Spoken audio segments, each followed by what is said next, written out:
السلام علیکم ورحمۃ اللہ وبرکاتہ۔ محترم ناظرین، محرم الحرام کے مہینے کے تعلق سے کچھ حقائق آپ کی نظر کرنا چاہتا ہوں۔ امید ہے کہ آپ بغور سماعت فرمائیں گے۔ سب سے پہلی حقیقت یہ ہے کہ یہ محرم الحرام کا مہینہ حرمت والے مہینوں میں سے ایک مہینہ ہے۔ اللہ رب العالمین نے قرآن کریم کے اندر ذکر کیا کہ حرمت والے مہینے 4 ہیں۔ ان عدت الشہور عند اللہ 12 شہرا فی کتاب اللہ یوم خلق السماوات والارض منها 4 حرم۔ 4 مہینے حرمت والے ہیں۔ وہ کون کون سے ہیں؟ اللہ کے رسول صلی اللہ علیہ وسلم نے فرمایا کہ وہ 4 مہینے ذی القعدہ، ذی الحجہ، محرم اور رجب، یہ 4 مہینے جو ہیں یہ حرمت والے مہینے ہیں۔ لہذا اللہ رب العالمین نے فرمایا ان حرمت والے مہینوں میں تم اپنے نفس کے اوپر ظلم نہ کرو۔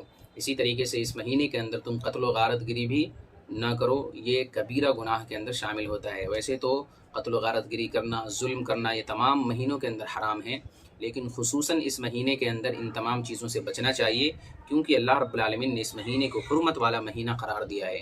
اسی طریقے سے دوسری حقیقت یہ ہے اس مہینے کے تعلق سے، اللہ کے نبی صلی اللہ علیہ وسلم نے فرمایا رمضان المبارک کا جو مہینہ ہوتا ہے، اس مہینے کے روزے کے بعد سب سے افضل روزہ اگر کوئی ہے تو وہ محرم الحرام کے مہینے کا روزہ ہے۔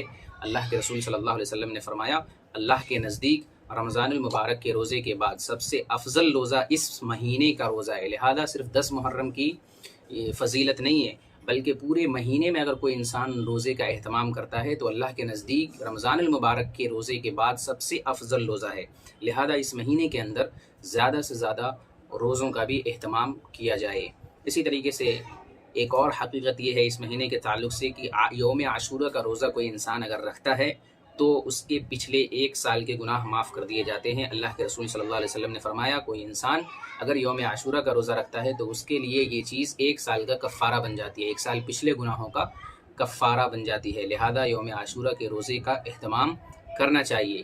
یوم عاشورہ کے روزے کی تاریخ کیا ہے؟ اللہ کے رسول صلی اللہ علیہ وسلم جب مکے سے مدینے آئے ہجرت کر کے تو آپ صلی اللہ علیہ وسلم نے وہاں دیکھا یہودی لوگ روزہ رکھا کرتے تھے، یوم عاشورہ کا 10ویں محرم کا روزہ رکھا کرتے تھے۔ آپ صلی اللہ علیہ وسلم نے جب ان سے دریافت کیا، پوچھا کہ یہ روزہ تم کیوں رکھتے ہو، تو انہوں نے کہا کہ اللہ رب العالمین نے موسیٰ علیہ السلام کو فرعون سے اسی دن نجات عطا کی تھی، اسی لیے ہم اس دن کا روزہ رکھتے ہیں۔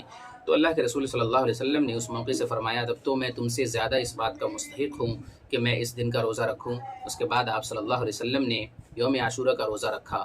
اسی طریقے سے بعض روایات کے اندر یہ بھی آتا ہے کہ آئندہ سال آپ صلی اللہ علیہ وسلم نے لوگوں کو حکم دیا کہ اگر میں آئندہ سال زندہ رہوں گا تو میں 9ویں محرم کا بھی روزہ رکھوں گا، جس سے پتہ چلتا ہے کہ ہمیں 2 روزے رکھنے چاہیے، 9 یا 10 کے روزے رکھنے چاہیے یا 10 یا 11 کے روزے رکھنے چاہیے اور یہودیوں کی مخالفت کرنی چاہیے۔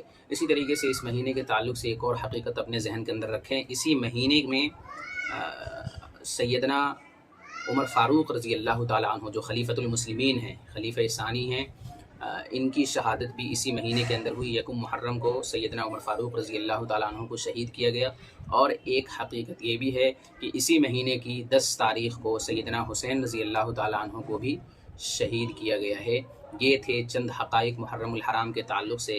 اللہ رب العالمین سے دعا کریں کہ اللہ رب العالمین نے جو اس مہینے کی فضیلت رکھی ہے اس کو سمجھ کر ہم صحیح طور پر اور اچھے انداز سے قرآن و سنت کی روشنی میں عبادات کو انجام دیں۔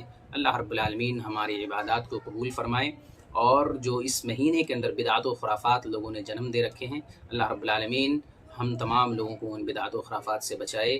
اللہ رب العالمین ہم تمام لوگوں کا حامی و ناصر ہو۔ وصلی اللہ علی نبینا محمد وعلی آلہ وصحبہ وسلم۔ والسلام علیکم ورحمۃ اللہ وبرکاتہ۔